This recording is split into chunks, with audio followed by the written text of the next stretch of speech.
A few months back, I boarded a flight from Chicago to Los Angeles. It was a last-minute reservation, and thanks to either good fortune or an overbooked economy cabin, I ended up upgraded to first class. I'm not someone who draws attention.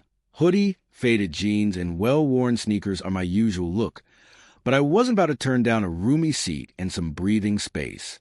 I boarded a little late, so most passengers were already settled in. As I walked down the aisle, I heard a laugh, sharp, familiar, and unmistakably hers. Then came the voice. Well, if it isn't a college dropout. I paused for a second before turning. And there she was, Claire, my ex-wife, immaculate and poised, dressed in a tailored cream blazer, cradling a glass of champagne like she was mid-photo shoot for a luxury lifestyle spread. Her makeup flawless, her hair professionally done. Beside her sat a man who looked like he came straight from a corporate boardroom. Sleek navy suit, expensive-looking silver watch, and a smug kind of calm. Claire gave me a smirk. "What are the odds?" she said. I nodded politely, aiming for civility. "Hey, Claire." But she wasn't finished. "This is Daniel," she said, gesturing toward the man beside her. "My husband, he's in private equity. And Daniel, this is my ex-husband, dropped out of college to start some kind of tech company. He usually flies coach, though apparently they're letting him pretend he belongs here today." She chuckled again, light but deliberate. Daniel gave me a slight nod, didn't say much. The kind of guy who could classify someone as irrelevant in one glance. I didn't respond. I didn't need to.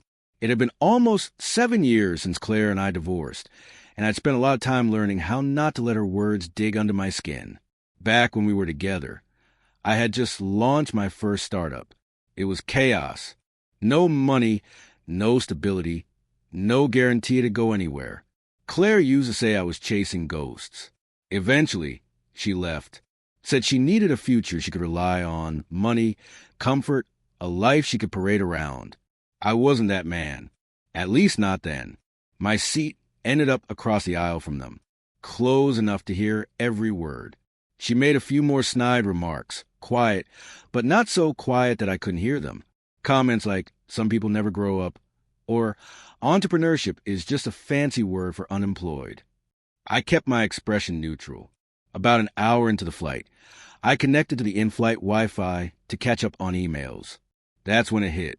Forbes had just published a feature about me. The embargo had lifted early. The headline, "Meet the college dropout who just sold his second startup for $80 million. My name was right at the top. I watched my phone light up. Emails, Slack pings, Twitter tags, LinkedIn requests. They flooded in. From the corner of my eye, I saw Claire glance at my screen. Then again, and a third time, leaning a bit to get a better look. The smirk slowly drained from her face. For the first time since takeoff, she fell silent. Her posture shifted.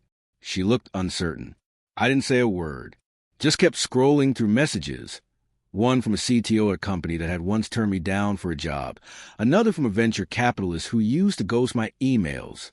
Daniel noticed a change in her body language. He leaned over and said something in a low voice.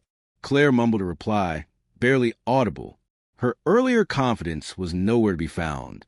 After landing, we all stood to retrieve our bags. Claire turned to me, her voice quieter, almost cautious. "So you actually sold it?" "Another company." I gave a calm nod.